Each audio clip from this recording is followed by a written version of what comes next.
Hi guys, today we'll talk about how to fix or how to solve failure on Discord app. To know how to fix or how to solve failure on Discord app, you should just go to settings. Here you can click on apps, default apps, app settings. Then you will enter to the window of Discord. Here you can click on first stop and you can click OK. Then you will enter to the window of storage. Here you can click clear cache. Don't click clear data because that can cause you errors or can delete your account. In the end, you can turn off your Wi-Fi and you can wait a moment to turn on your Wi-Fi again.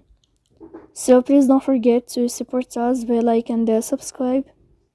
See you next time in another video, and thank you for your attention and your watching.